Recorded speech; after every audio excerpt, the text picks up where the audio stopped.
আজকে আমি মাংসের ঝুল দিয়ে পরোটা ভাজি করছি। তো ভাবছিলাম এটা খেতে মনে হয় অনেক বেশি মজা হবে, কিন্তু না, এটা অনেক বেশি ঝাল হয়েছে।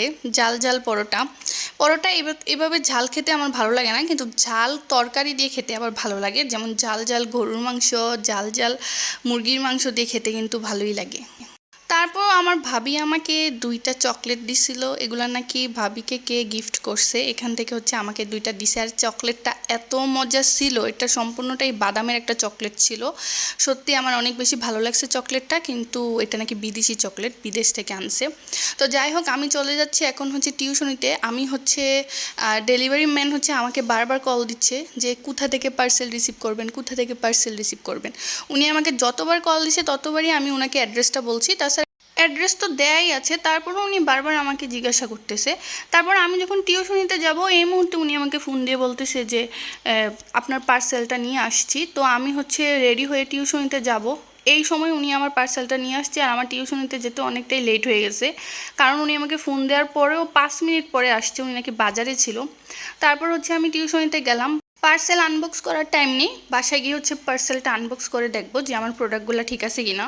যদিও এখন পর্যন্ত যতবারই আমি প্রোডাক্ট অর্ডার করেছিলাম ততবারই কিন্তু আমি ঠিকঠাক প্রোডাক্টসই পেয়েছিলাম।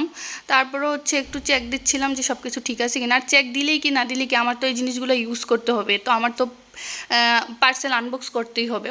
তো এখানে আমি 3টা প্রোডাক্টস অর্ডার করেছিলাম।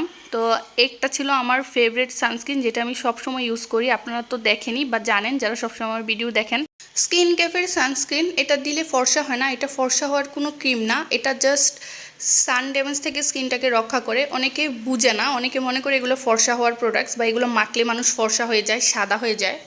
আমি সানস্ক্রিন ইউজ করি যেন আমার মুখে মেস্তা না পড়ে এবং সান ড্যামেজ না হয়। আর এটা মাইসেলার ওয়াটার। এটা সেনসিটিভ স্কিনের জন্য খুবই ভালো। আর যারা মেকআপ করে অথবা সানস্ক্রিন ইউজ করে, তাদের তো মাইসেলার ওয়াটার অবশ্যই লাগে। আর যাদের ড্রাই স্কিন, তারা ক্লিনজিং অয়েল ইউজ করে। যেহেতু আমার অয়েলি স্কিন, তাই আমি মাইসেলার ওয়াটার ইউজ করি। আর যেহেতু শীত এসে গেছে, সেহেতু তো আমার বডিতে, যেহেতু আমার ফেস অয়েলি কিন্তু বডি অনেক ড্রাই, তো সেই জন্য শীতকালে আমার অবশ্যই কিছু না কিছু ইউজ করা লাগে। তো এই জন্য আমি এই বডি অয়েলটা নিয়ে নিলাম। এটার দাম ছিল 200 টাকা, কিন্তু খুবই অল্প পরিমাণে ছিল। এটা মনে হয় না আমার 1 মাসও যাবে। আর এই ইনসের যে লো পিএইচ মাইসেলার ওয়াটারটা, এটা প্যাকেজিংটা খুবই সুন্দর। আর এটা খুবই মাইল্ড একটা মাইসেলার ওয়াটার, যাদের সেনসিটিভ স্কিন তাদের জন্য খুবই ভালো হবে।